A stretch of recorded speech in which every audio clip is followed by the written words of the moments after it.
Hi everyone, I'm Sky, the founder of Ethereum. I know many of you are probably very hungry and very appreciate your time.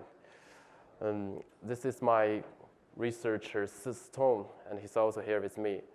Today I'm going to introduce our new project, Ethereum, and discuss the multi-level governance model for blockchains. The word blockchain here is not to be confused with the word governance here is not to be confused with the blockchain applications for government agencies, but the decision-making process within a blockchain. So the Bitcoin just hit the $10,000 value, which is really good for long-term investment.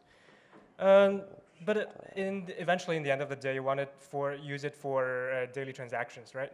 But sadly, it's not built for that. Imagine yourself walk to Starbucks to order coffee using Bitcoin. Apart from the $5 extra you're going to pay for the transaction fee, you have to wait for an extra 10 minutes, awkwardly, and in the end you're going to get a cold coffee. It's like you're paying the coffee with gold. Would you do that? I wouldn't. So that's how our project come along. It is highly scalable, and it provides superior transaction rates than the VisaNet and MasterCards. Our CEO will take over. So Satoshi created the Bitcoin blockchain in 2008 when he hard-coded a 1 megabyte block size, which has become Bitcoin's biggest pain 9 years later. Satoshi disappeared from the public, leaving no designated successor to solve the ever-growing scalability crisis of Bitcoin. The blockchain size debate eventually split the Bitcoin in two, cash and core. And the other example of the unfavorable governance is the hard forking after the DAO incident of Ethereum, because the community could not concur on changing the whole protocol in order to fix some bugs caused by a smart contract. Hence, the split happened too. Many people have noticed the similarities between the blockchain and the internet. A blockchain is decentralized, but it does not mean it's disorganized, and orders must be established.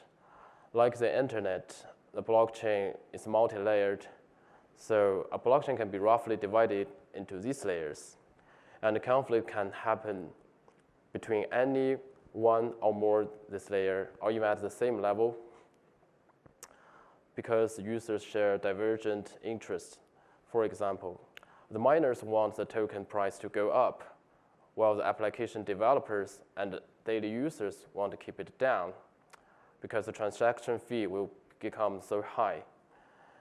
And all data on public blockchain are accessible to anyone, but users want to keep their personal info to remain private.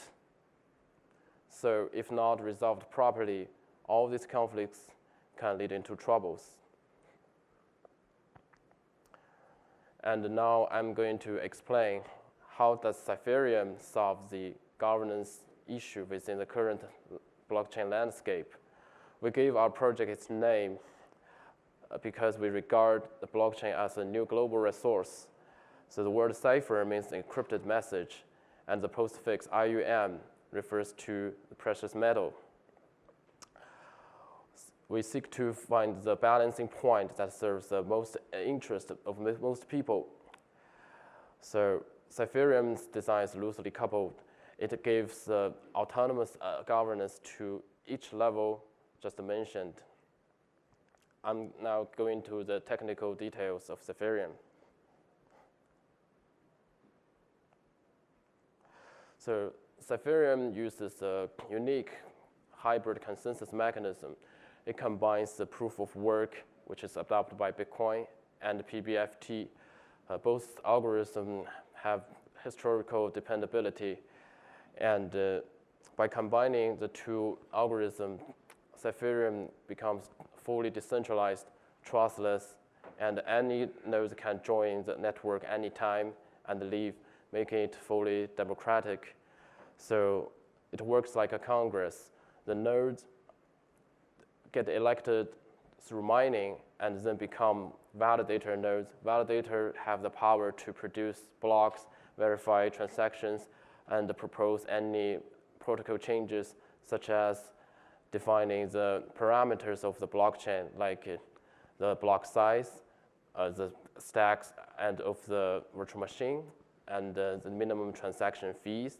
So if the token price goes up, they can lower the transaction fee to attract more users and generate more transactions.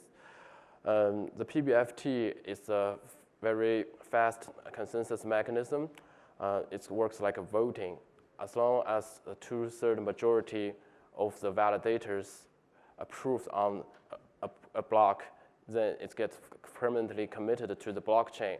That means Ethereum can process transactions to up to a few thousand per second, and those transactions can be immediately committed to the blockchain.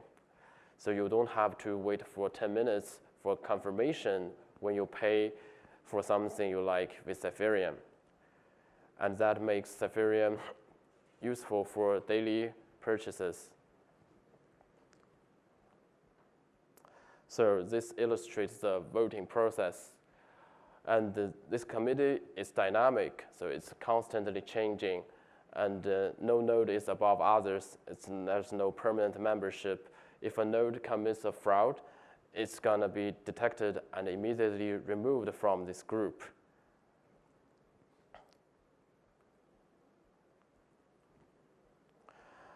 And the blockchain itself could be regarded as an operating system, and the smart contract as the application programs running on top of it.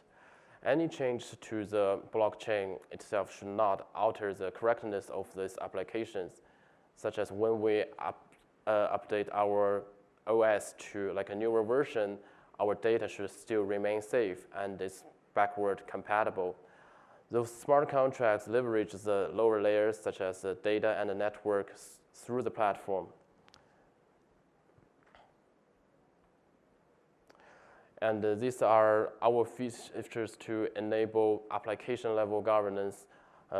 We provide 2 sandboxes, one for testing and the other for production. So smart contract developers can first run their code through the testing environment. It works on a mini fork of the main chain.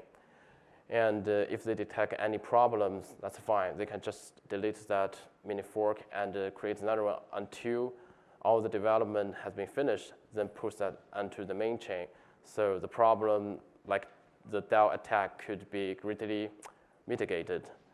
And also it uses a very fast signature algorithm that can further speed the transaction up. And also on the data transfer level, Ethereum supports multiple protocols such as TCP/IP and UDP.